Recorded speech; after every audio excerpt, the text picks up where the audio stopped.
दीपोत्सव में अब मैं उत्तर प्रदेश के लोकप्रिय मुख्यमंत्री श्री योगी आदित्यनाथ जी को उनके स्वागत उद्बोधन के लिए आमंत्रित करता हूं। माननीय मुख्यमंत्री महोदय।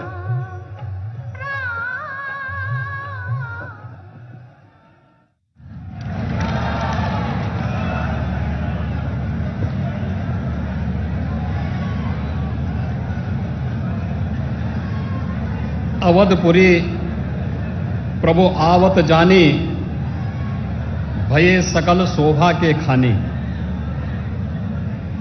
दीपोत्सव के 6म संस्करण में आज पूरी अयोध्यापुरी इसी उत्साह के साथ उत्साहित दिखाई दे रही है जब देश के यशस्वी प्रधानमंत्री जी का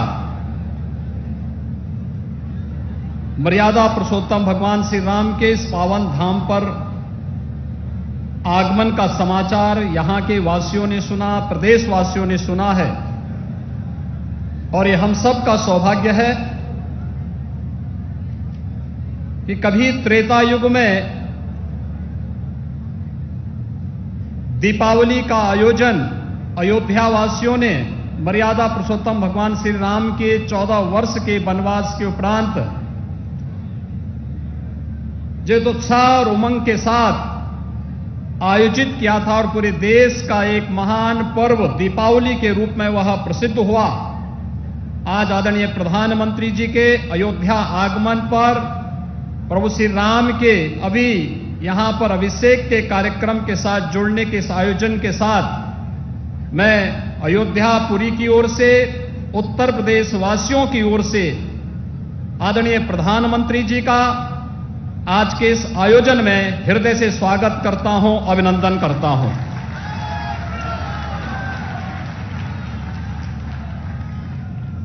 आज के इस आयोजन में यहां पर श्री राम जन्मभूमि तीर्थ क्षेत्र के अध्यक्ष मणिराम दास सावनी के श्री महंत पूज्य नृत्य गोपाल दास जी महाराज, पूज्य संतजन, राष्ट्रीय स्वयंसेवक संघ के माननीय सरकार और अन्य हमारे विचार परिवार के पदाधिकारीगण, उत्तर प्रदेश सरकार में मेरे सहयोगी आदरणीय राज्यपाल जी के नेतृत्व में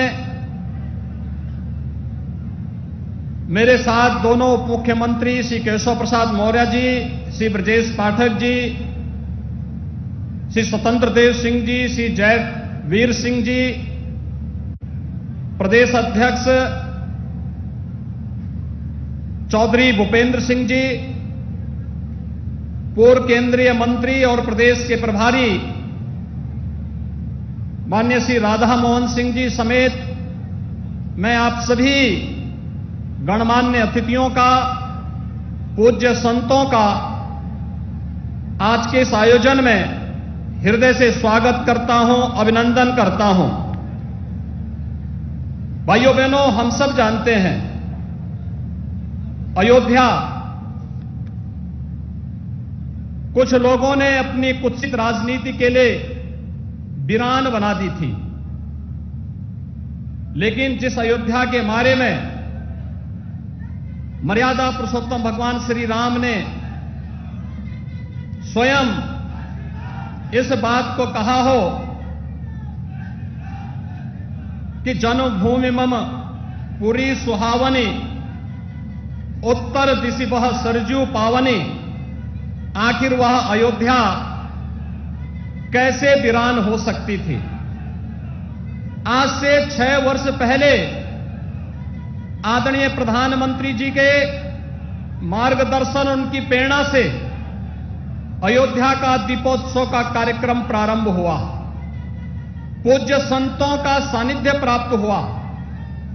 पूरी अयोध्या वासी उसके साथ जुड़ते हुए दिखाई दिए और लगातार यह प्रदेश का एक उत्सव, देश का एक उत्सव बनता गया आज ये अपनी सफलता की एक नई ऊंचाई को छू रहा है, जब मर्यादा पुरुषोत्तम भगवान श्री राम के उन आदर्शों को अपने जीवन में उतारने वाले, उन आदर्शों के अनुरूप देश के अंदर राम राज्य की उस परिकल्पना को साकार करने वाले, जिन्होंने पिछले 8-8.5 वर्ष के दौरान देश के अंदर, जो हम राम राज्य की बात जब करते हैं तो संत तुलसीदास जी ने बहुत अच्छी व्याख्या उसकी कई की है कि दैविक भौतिक तापा राम राज नहीं काहू व्यापा। यानी चाहे वह आदि दैविक हो,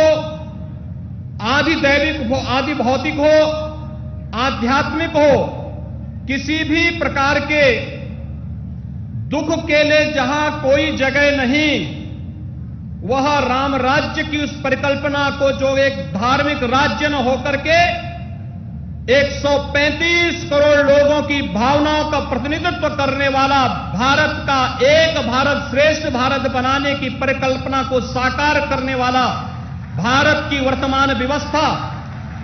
और भाइयों बहनों, पिछले 8 वर्षों के दौरान इस देश ने और दुनिया ने देखा है, हमने विगत 2.5 वर्ष के दौरान पूरी दुनिया ने कोरोना को देखा है, कोरोना जैसी महामारी का सामना किया है।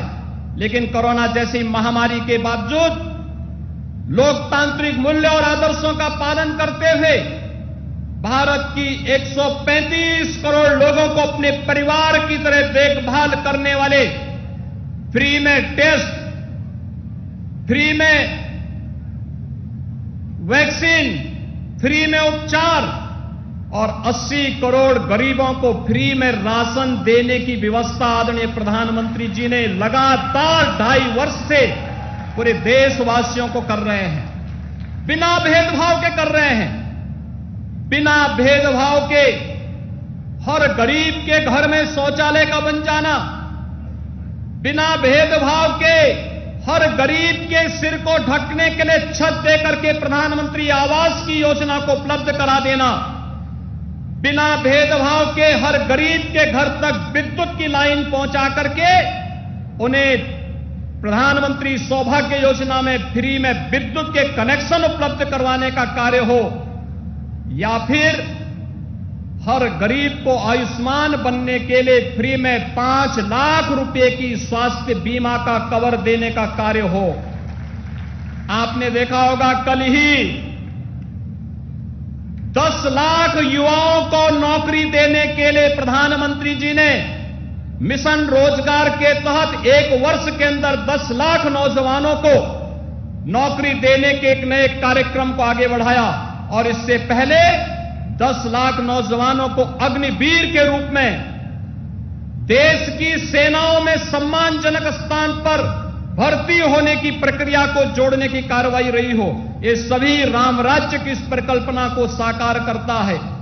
विकास की प्रक्रियाएं जिस रूप में बढ़ी हैं, हम सब सौभाग्यशाली हैं कि देश के अमृत महोत्सव वर्ष में हम सब ने देश के अंदर देश के इंफ्रास्ट्रक्चर को भी, गांव और गली को भी, स्मार्ट सिटी के मिशन को भी और आदर्श गांवों की परिकल्पना को साकार होते हुए हम सब देख रहे हैं। और यही नहीं, गुलामी के अंश से मुक्ति हो, लेकिन विरासत का सम्मान हो। विरासत का ही सम्मान है अयोध्या में भगवान श्री राम के भव्य मंदिर के निर्माण का एक कार्यक्रम। विरासत का ही सम्मान है काशी में भगवान विश्वनाथ का भव्य धाम बन जाना, और जो आज एक नया कीर्तिमान स्थापित कर रहा है। अभी आपने परसों देखा होगा, आदरणीय प्रधानमंत्री जी स्वयं केदारपुरी गए थे, बद्रीनाथ धाम गए थे। उत्तराखंड के 4 धामों के पुनरुद्धार की कार्रवाई किस रूप में हो रही है, यह गौरव की अनुभूति हर भारतवासी को कराता है। और महाकाल का वह काल लोक भी हर व्यक्ति को अपनी ओर अभिभूत कर देता है। यही तो है विरासत का सम्मान।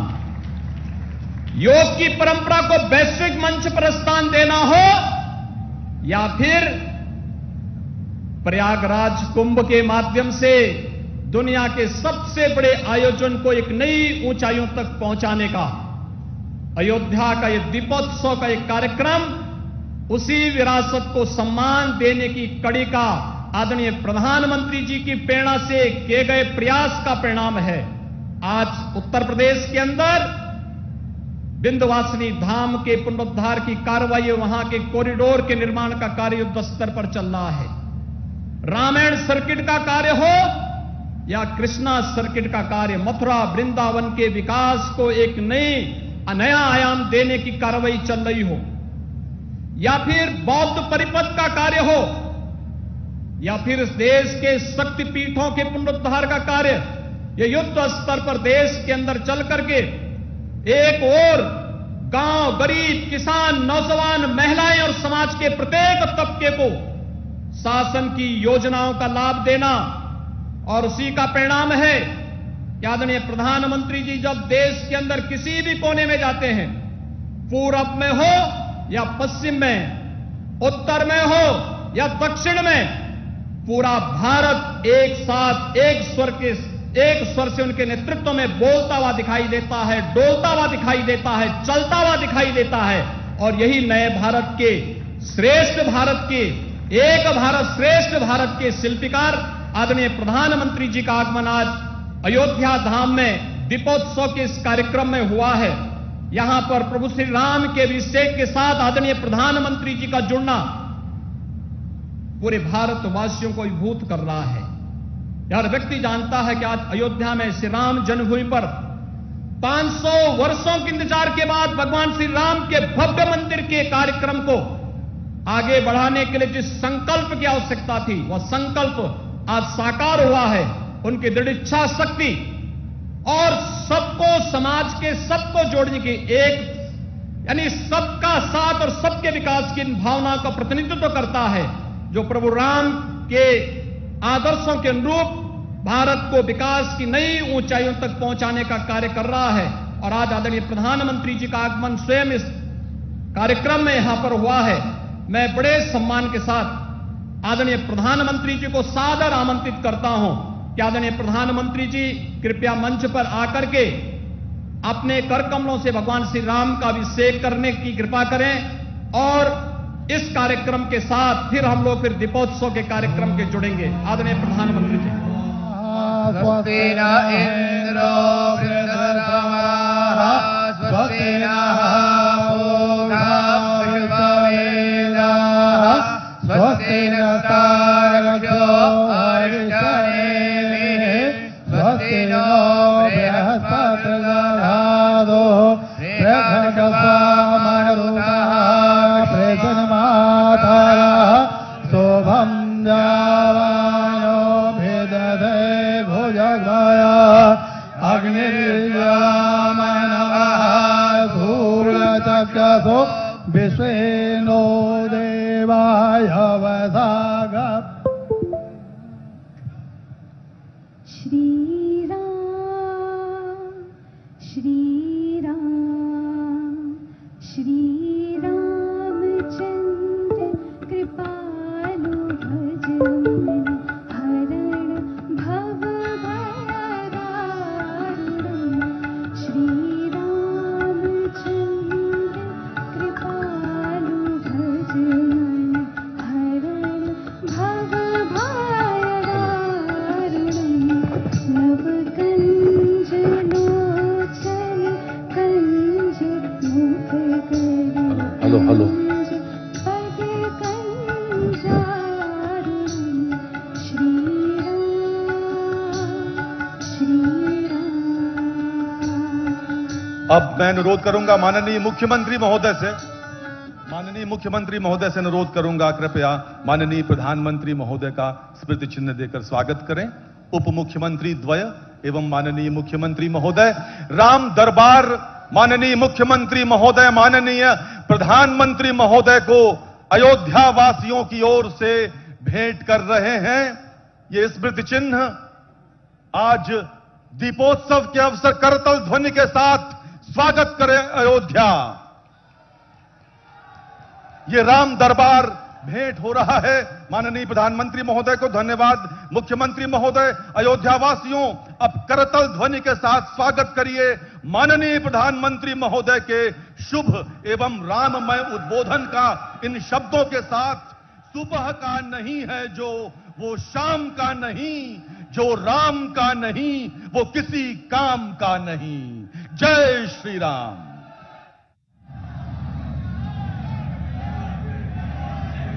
जय सिया राम। जय जय सिया राम।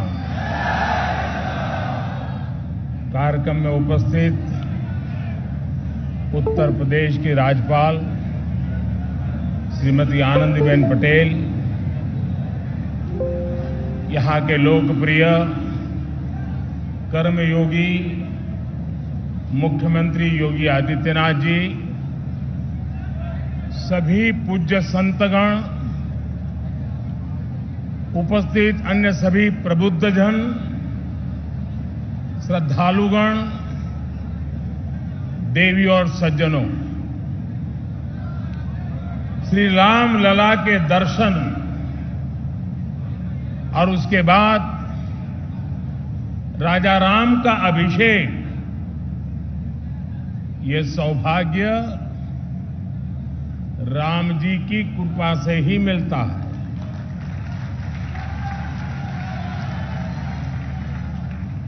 जब श्री राम का अभिषेक होता है तो हमारे भीतर भगवान राम के आदर्श और मूल्य और दृढ़ हो जाते हैं। राम के अभिषेक के साथ ही उनका दिखाया पथ और प्रदीप्त हो उठता है। अयोध्या की तो रज रज में, कण कण में उनका दर्शन समाहित है। आज अयोध्या की रामलीलाओं के माध्यम से, सरयू आरती के माध्यम से,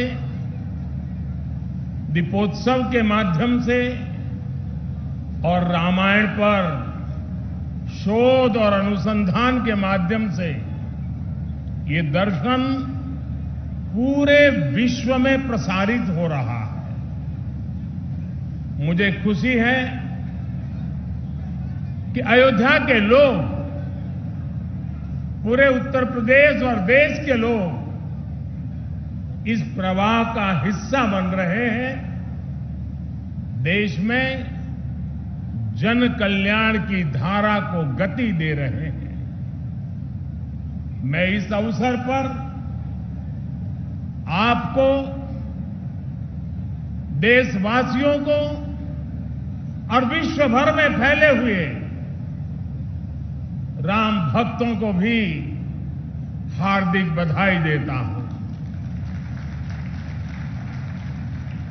मैं प्रभु श्री राम की पावन जन्मभूमि से सभी देशवासियों को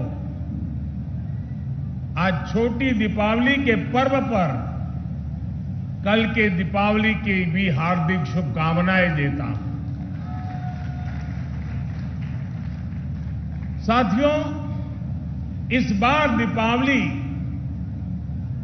एक ऐसे समय में आई है जब हमने कुछ समय पहले ही आजादी के 75 वर्ष पूरे किए हैं। हम आजादी का अमृत महोत्सव मना रहे हैं। आजादी के इस अमृत काल में भगवान राम जैसी संकल्प शक्ति देश को नई ऊंचाई पर ले जाएगी।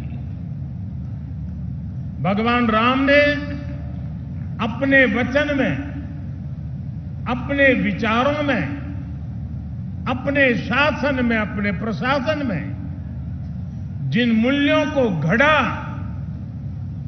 वो सबका साथ, सबका विकास की प्रेरणा है और सबका विश्वास, सबका प्रयास का आधार भी है।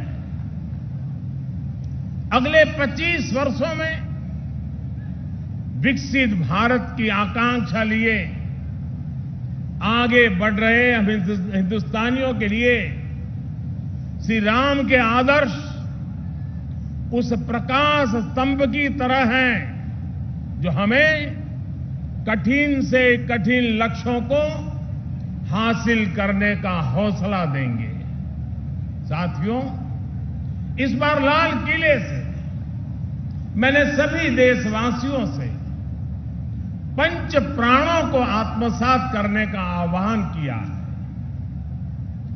इन पंच प्राणों की ऊर्जा जिस एक तत्व से जुड़ी हुई है वो है भारत के नागरिकों का कर्तव्य।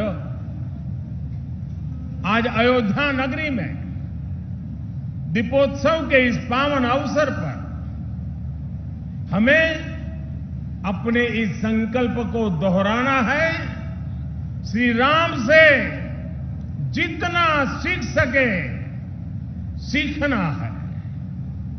भगवान राम मर्यादा पुरुषोत्तम कहे जाते हैं। मर्यादा मान रखना भी सिखाती है और मान देना भी सिखाती है। और मर्यादा जिस बोध की आग्रही होती है वो बोध कर्तव्य ही है। हमारे धर्म ग्रंथों में कहा गया है, रामो विग्रहवान धर्मः, अर्थात राम साक्षात धर्म के यानी कर्तव्य के सजीव स्वरूप है। भगवान राम जब जिस भूमिका में रहे उन्होंने कर्तव्यों पर सबसे ज्यादा बल दिया।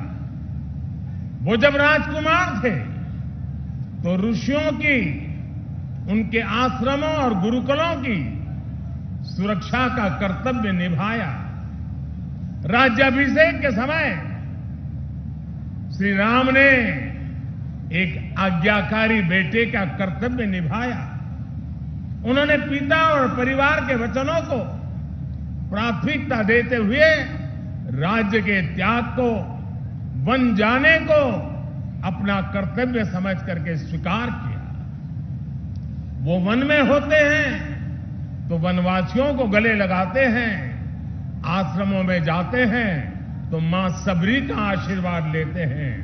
वो सबको साथ लेकर लंका पर विजय प्राप्त करते हैं और जब सिंहासन पर बैठते हैं तो वन के वही सब साथी राम के साथ खड़े होते हैं, क्योंकि राम किसी को पीछे नहीं छोड़ते।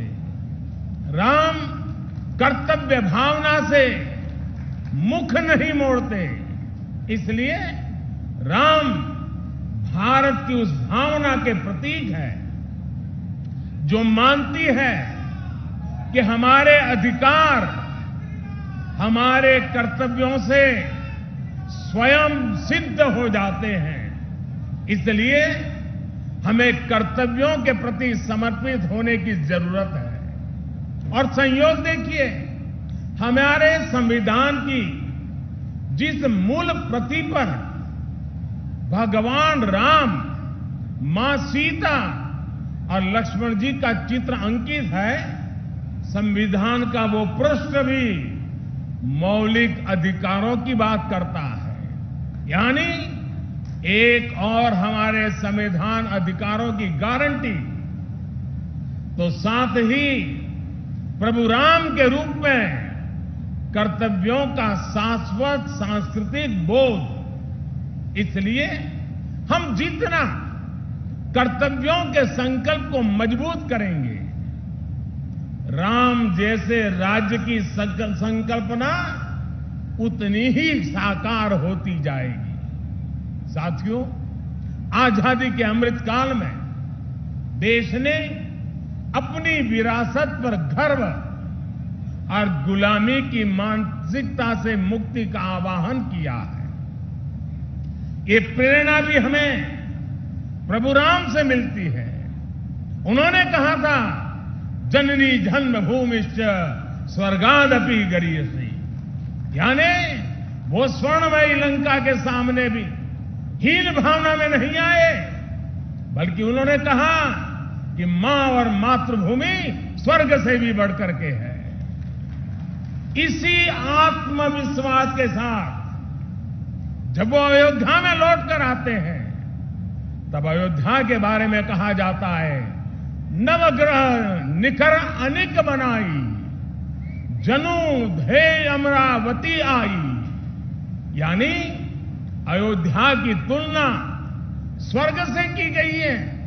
इसलिए भाइयों और बहनों, जब राष्ट्र निर्माण का संकल्प होता है, नागरिकों में देश के लिए सेवा भाव होता है, तो भी और तभी राष्ट्र विकास की असीम ऊंचाइयों को छूता है। एक समय था जब राम के बारे में, हमारी संस्कृति और सभ्यता के बारे में बात करने तक से बचा जाता था। इसी देश में राम के अस्तित्व पर प्रश्न चिन्ह लगाए जाते थे। उसका परिणाम क्या हुआ? हमारे धार्मिक सांस्कृतिक स्थान और नगर पीछे छूटते चले गए। हम यही अयोध्या के रामघाट पर आते थे तो दुर्दशा देखकर मन दुखी हो जाता था। काशी की तंगहाली, वो गंदगी और वो गलियां परेशान कर देती थी। जिन स्थानों को हम अपनी पहचान का, अपने अस्तित्व का प्रतीक मानते थे, जब वही बदहाल थे तो देश के उत्थान का मनोबल अपने आप टूट जाता था। साथियों, बीते 8 वर्षों में देश ने हीन भावना की इन बेड़ियों को तोड़ा है। हमने भारत के तीर्थों के विकास की एक समग्र सोच को सामने रखा है। हमने राम मंदिर और काशी विश्वनाथ धाम से लेकर केदारनाथ और महाकाल महालोक तक घनघोर उपेक्षा के शिकार हमारी आस्था के स्थानों के गौरव को पुनर्जीवित किया है। एक समग्र प्रयास कैसे समग्र विकास का जरिया बन जाता है, आज देश इसका साक्षी है। आज अयोध्या के विकास के लिए हजारों करोड़ रुपए की नई योजनाएं शुरू की गई है। सड़कों का विकास हो रहा है, चौराहों और घाटों का सौंदर्यीकरण हो रहा है, नए इंफ्रास्ट्रक्चर बन रहे हैं, यानी अयोध्या का विकास नए आयाम छू रहा है। अयोध्या रेलवे स्टेशन के साथ साथ वर्ल्ड क्लास एयरपोर्ट का निर्माण भी किया जाएगा, यानी कनेक्टिविटी और अंतर्राष्ट्रीय पर्यटन का लाभ इस पूरे क्षेत्र को मिलेगा। अयोध्या के विकास के साथ साथ रामायण सर्किट के विकास पर भी काम चल रहा है, यानी अयोध्या से जो विकास अभियान शुरू हुआ उसका विस्तार आसपास के पूरे क्षेत्र में होगा। साथियों, इस सांस्कृतिक विकास के कई सामाजिक और अंतर्राष्ट्रीय आयाम भी हैं।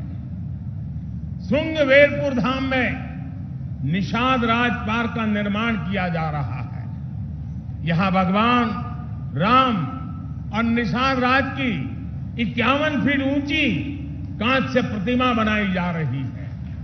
ये प्रतिमा रामायण के उस सर्व समावेशी संदेश को भी जन जन तक पहुंचाएगी जो हमें समानता और समरसता के लिए संकल्पबद्ध करता है। इसी तरह अयोध्या में ट्विन होम मेमोरियल पार्क का निर्माण किया गया है।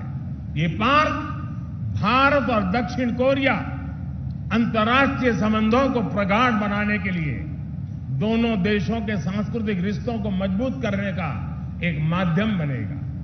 अब कल्पना कर सकते हैं इस विकास से, पर्यटन की इतनी संभावनाओं से युवाओं के लिए रोजगार के कितने अवसर पैदा होंगे।